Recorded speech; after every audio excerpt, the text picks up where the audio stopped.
You are Locked On Bulls Postcast, part of Locked On Sports Chicago on the Locked On Podcast Network. Your team every day. Welcome into the Locked On Bulls Postcast here on the Locked On Sports Chicago YouTube channel. Joe George here with you. The Bulls win this game 116-110. They are on a 4-game win streak. They are now a game and a half back of the 9 seed. So instead of moving backwards like many Bulls fans want, they're moving up. 4-game win streak. This stat blew my mind. There are things that have happened this year for the Bulls that have been shocking. Seeing where guys like Zach LaVine have moved up into the top 3-point shooters of all time in Bulls history. This one kind of blew my mind. For the second time in 37 months, the Bulls have won 4 straight games. That is a sad stat. That is a sad stat that Adam Amin gave us. But look, they've won 4 straight games. They're playing good basketball. Josh Giddey is not in this one. So we're going to talk about the game in the first segment, just what happened. We'll do our player of the game, our turning point. In the second segment, we'll do what you're talking about, because Billy Donovan made an interesting decision in the first and second half with Modest Buzelis. And I think it is clear that even in this victory, at least early on, it was clear they were missing Josh Giddey in this one. Right away. Here's Zach jumping in. We're going streaking. And then here's Aaron, stupid organization. Aaron, look, there's nothing they can do. We just got to enjoy it at this point. Paul George is going to be done for the season. The 76ers got no hope. They're now going to be, like 5.5 games up on the Brooklyn Nets. This thing's a lock. They're going to be a playing team. It's just the reality. So now I've turned the page. I'm just going to enjoy it. We got to enjoy the ride. Dumb organization, should have tanked out. They couldn't help it. They're winning basketball games. They're playing good with this new group of players. I have enjoyed Kevin Huerter, Trey Jones, Zach Collins, him returning to the bench tonight and playing over Jalen Smith again, with Vooch returning to the starting lineup. Kevin Huerter, those 2 and 1s he got in the fourth quarter, the game already felt like it was locked up at that point, but he took advantage of his matchups. Look, this is a game where the Bulls the Nets start on an 8-0 run. We all think it's 9-0. They change it. 8-0 run to start the game. Billy Donovan has to call a timeout 2 other times in this game. The Bulls get down 8, and then at one point they get down 12. So it looks like the Bulls have no shot. But as they talked about on the broadcast, if you're listening, the Brooklyn Nets are a team that has struggled the entire year with closing out games. It's been a huge problem for them. And it showed again tonight that Coby White, Kevin Huerter, and Trey Jones and these guys in the fourth quarter were able to take advantage. So this was an all-around, good, I would say, fourth quarter, second half for the team. It wasn't just a really good fourth quarter. That was it. The first quarter was fine. The second and third quarter weren't great. You shouldn't have won this game. But then in the fourth quarter, they took over, they dominated, and Cam Johnson stopped shooting the lights out. That gets fun. I don't know how, kind of feels like he's going to be the new Zach LaVine of the NBA. Maybe that's harsh to him. A lot of points, not a lot of wins. That's what I kind of feel like when I watch the Brooklyn Nets play and what his ceiling is going to be for them. But look, Nikola Vucevic comes back. He gets put back in the starting lineup. If you listen to the last show, I didn't want this. I want Zach Collins to keep playing. I think he's played good defense. I think he plays better defense very clearly than Nikola Vucevic, and Vuce wasn't great on offense in this game. We did see this typical issue we've seen in the past where it felt like, Vuce was open, had good positioning in the paint, and they weren't getting to him, when he was open. So that does feel like something that hasn't changed, even with a whole new crop of guards. And I was curious what just the starting lineup and everything was going to look like without Josh Giddey. Trey Jones inserted into that, and Josh Giddey, it sounds like this injury is not even as bad as it looked like it was going to be. He wasn't a walking boot, but it sounds like he's going to travel on this 6-game road trip coming up. So at some point, we might even see the return of Josh Giddey in, the next week and a half. But look, this game, they're down 65-62 at the half. Modest Buzelis had only played 7 minutes at this point in the game. Really a non-factor. And then he gets that massive dunk to start the third quarter. It's a huge move. I mean, that was a huge play for him. It was just, I love watching him dunk. I think they said that at that time, because unless he had another one in the game, was his 49th dunk of the season. But after that dunk is when the Bulls' bad defense started to show up. That's when the Bulls go down by 12. So it's 92-80, the largest lead of the night. 92-82 at the end of the third quarter. And then the fourth quarter starts, and they start shooting the ball really well. The Bulls come out hot immediately. They go on a 9-0 run, so they flip the start of the first quarter with the fourth. They go on a 9-0 run to start the quarter. All of a sudden, it's 92-91, and this is what I think is going to be the turning point of the game, which we're going to get to right away here in the show. Time to reveal where the game was won or lost. It's the turning point. So while the Bulls didn't take a million foul shots after this happened, the Brooklyn Nets going into the bonus with 8 minutes left to go in the fourth quarter, that feels like the moment that was huge for this team because you can't play defensive aggressively. When you do, you're going to foul guys, put them on the free throw line. For the Bulls to be able to get into the bonus that early into the fourth quarter, 8 minutes left, that to me felt like, okay, the Bulls are going to win this game. They've already come back. They've already got this lead. After being down 10, they've already gotten rid of all of that immediately in the fourth quarter. But then in just a 4-minute time period of game action to be able to get into the bonus, that feels like a huge moment for me. And that's what is the turning point of the game for the Bulls and what helps them get that fourth straight win of the season. Couple comments here. Aaron says, why they keep Vooch? I don't know. I don't know why they kept Vooch, Aaron. It's a great question. They wanted value in return. They didn't get it. And instead of just getting whatever you can for him, they stuck with it. And then the result now is Jalen Smith not playing. So that seems to be the path that the Bulls, look, we know what happened at the trade deadline, but now we are seeing Zach Collins. He did play meaningful minutes, obviously, in this game. I think the rotation is fair with what we're going to see from him, and I hope we just see more of it because they play faster, they play better, I think, when he's on the court. So if they're going to try to keep this thing going in this direction instead of towards the tank, like many of us wanted them to do for so long this season, so if you're going to try to win basketball games, I think Zach Collins is a huge part of that. Kevin Huerter, too. After his slow start, I've been impressed with his play post All-Star break. For the most part. He was terrible when he first got here with the Bulls, but his shot has looked much better. He's getting to the rim more. He took advantage of those D'Angelo Russell matchups to force him out of the game, to foul him out. So Kevin Huerter, 18 points on the night. But the other main story of this game is Coby White. Coby White, 31 points, ends up with 4 assists on the night only. So he's not, a huge distributor on the night, which you kind of need him to be with however long Josh Giddey's out. We talked about this in the last couple shows, as him and Giddey have been playing really well together. Is Coby White's a better too. He's the shooting guard of this basketball team. You think about the roster next year and what it's going to look like, and as you try to rebuild this thing slowly, and hopefully not put gasoline on it to try to make it go faster. But Josh Giddey, I think, will be a $30 million a year player. We'll have him at point guard. Coby White will be the shooting guard. Modest Buzelis, Zach Collins will be your pieces, and then someone else will be the other one out there. I don't think it'll be Patrick Williams. I kind of think this is his role going forward. He's going to come off the bench. He wasn't even the first guy off the bench in this game tonight. It was Julian Phillips, who also is a guy that continues to impress me. I don't know what his ceiling is as a basketball player. It doesn't feel like it's super high, but he's a really good role player for this team. And frankly, might be one of those guys that the Bulls will have to look themselves in the mirror of like, do you want to move him in the offseason? Because that's the kind of guy that I view as a winning basketball team would really want on their roster. The energy he brings offensively, defensively. We've seen him match up with centers this season. In that game when, Zach Collins and Jalen Smith both had major foul trouble and fouled out, Julian Phillips has done a really good job just doing whatever role that Billy Donovan has asked him to do this entire season. So I'm continuing to be impressed with his play as well. He's just all over the court at all times. He's 16 points, 5 for 10 from the field tonight, 2 for 5 from the three-point line, a plus 19 in the box score, the best plus minus for the Bulls in this game. All right, before we go to break, let's get to our player of the game. This is the Locked On Player of the Game.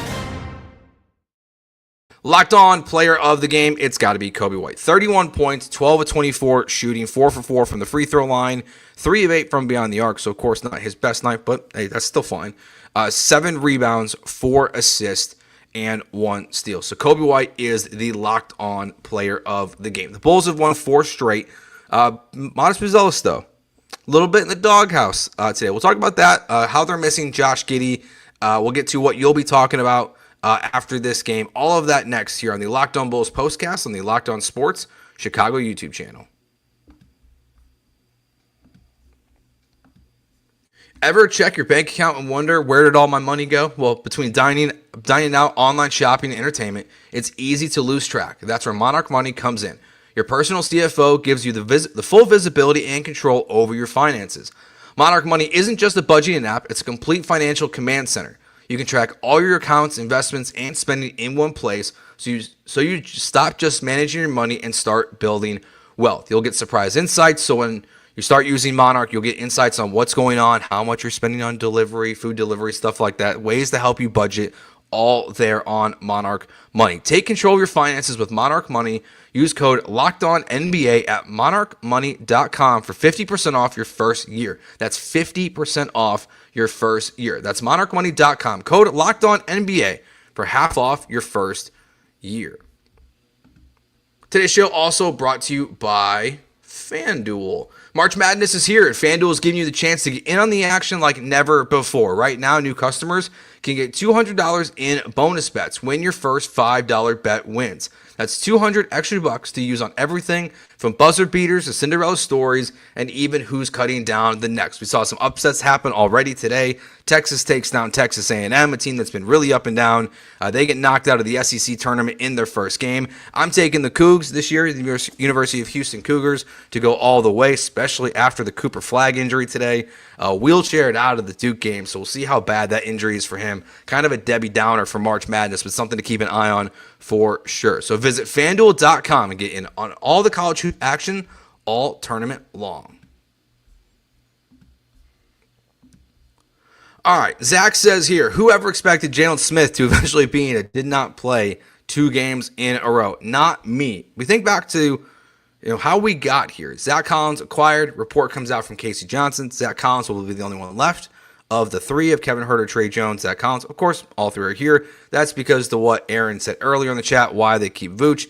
Because they didn't plan on keeping him. Zach Collins was going to be the main center going forward, and then they didn't trade Vooch. So Zach Collins doesn't play, and he steps in a big way. When Jalen Smith has a concussion, Vooch is hurt, and Zach Collins played really good minutes in those games. And I think this is the right decision. I am fine. I, again, would have liked to see Zach Collins remain in the starting lineup for the rest of the season.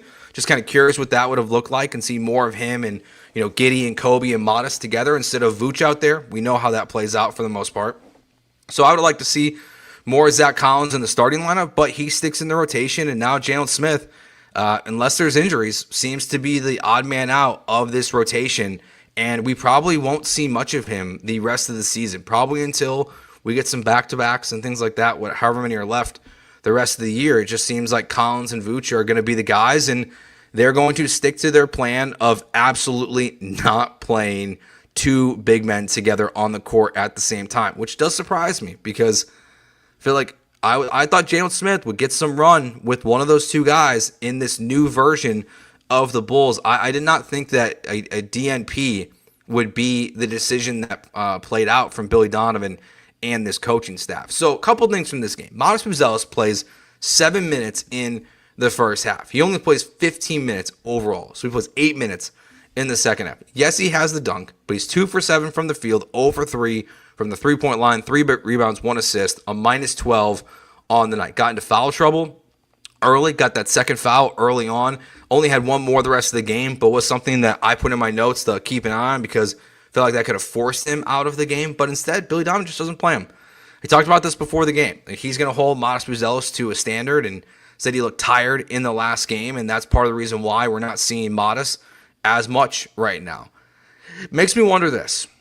Is there a little bit of a double standard with Modest Buzelis? So this is something I've kind of thought of the entire year with him that I'm kind of okay with at the same time. I'll explain. So the Bulls have this problem where it feels like there's a lack of accountability in the Billy Donovan era. I think we all feel that way as fans, whether it was Levine, DeRozan, Vooch, guys taking plays off, the way they would perform against the bottom of the barrel teams in the Eastern and Western Conference, even when they're not great, but they would play well below their competition.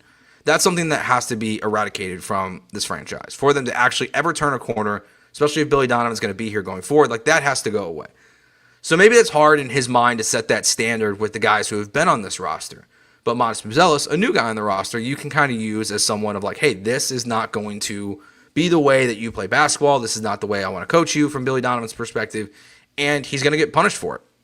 And I do think it brings a little bit of a double standard. Not a massive one, because I do think he's come around a little bit. Dalen Terry's minutes are down. He only played 11 minutes in this game. Julian Phillips, he played 34. So as Modest goes down, Phillips has gone up. So that to me shows that right now, he has more confidence in Phillips than he does Buzelis. One thing, though, that I hope doesn't change with this. So I understand where Billy Donovan's coming from. He wants more out of Buzelis. But there's a big but here for me. Don't take him out of the starting lineup. I understand that you want to, take him out of games when he's not playing well. You want to, set the standard for Matas Buzelis' career as his coach. I get it. But don't take him out of the starting line. Let him figure it out. Even if you have to pull him early in games like they did tonight, only play him 7 minutes in the first half, 8 minutes in the second half, that's all fine with me. But let him work it out in the starting rotation. Don't put Phillips in there for him. Don't put Patrick Williams back in the starting lineup for him. Let Matas Buzelis grow and get better and see what he can do and answer, see what kind of player he is and how he answers to this coaching, criticism, feedback that he's getting. I want to see what this kid's got. And that to me is a huge thing for what the Bulls have to figure out the rest of the season. As we get close to wrapping up here, let's get to what you'll be talking about after this Bulls 4th straight win. This is what you'll be talking about. 2 things you'll be talking about after this game. The Bulls' four-game win streak in a positive or negative way, I think is the first thing you'll be talking about. Because, look, again, they've won 4 games for the second time in the last 37 months, which is so sad. But that's something you'll be talking about in a good way or a positive way. Obviously, the negative is that many people want them to tank it out, and that's just not going to happen. The positive is at least they're playing good basketball, and if you can get them on television, you're probably enjoying what you're watching, actually. It's been an entertaining product for this chunk of basketball since the All-Star break when it got pretty bad for a while. That, kind of middle of December to, end of January was a tough watch for the Bulls. There's no denying that. So they are more enjoyable again. So whether it's positive or negative, I think that's one thing you'll be talking about. And the other one for me is that even though they got the win, and Coby White played great in this game, and Trey Jones was really good as well. And a guy that, I kind of wish he wasn't on a 1-year deal because at some point they're going to trade of their 8 guards or 10 guards, whatever it is, if you include 2-way players. They're going to have to trade some of them. I like Trey Jones. I like the pace that he plays with. He's done a great job replacing Ayo. So I do think the other part of this game, though, from the start of it, this is where I felt like after his recent stretch, you're very clearly missing Josh Giddey. You were missing a guy that was attacking the rim when the team wasn't doing that for most of the game.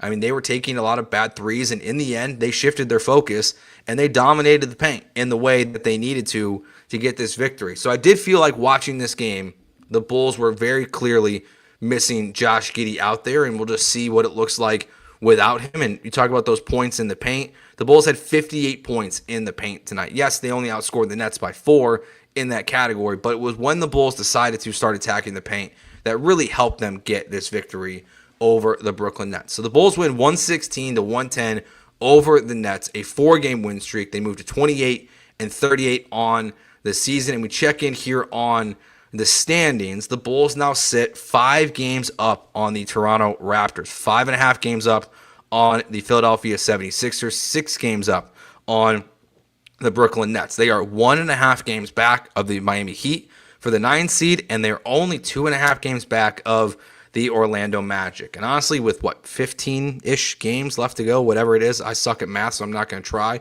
They're only 4 games back of the Atlanta Hawks even for the 7 seed. So where the Bulls finish in the play-in tournament at this point, they'll be in it. Where they finish actually feels like it's more up in the air. They're closer to the Hawks than they are to falling out of the play-in tournament right now, which is something I never thought we would be saying about the Chicago Bulls this season. So that will do it for us. Thanks for checking us out. Reminder, hit that subscribe button to not just our channel, the Locked On Bulls channel, as well, because next season these shows will be hosted on the Locked On Bulls channel instead of just Locked On Sports Chicago, as well as the audio feed, Apple, Spotify, wherever you get it, you can find the Locked On Bulls podcast there, our podcast, and theirs in audio form. And if you're a Cubs fan, I will be on the Locked On Cubs podcast tomorrow, and the Friday show that they will put out, the final segment of the show, I will be on there. So come check us out there on the Locked On Cubs podcast tomorrow as well. Thanks for watching. We will talk to you on Saturday after the next Bulls game. So for now, peace.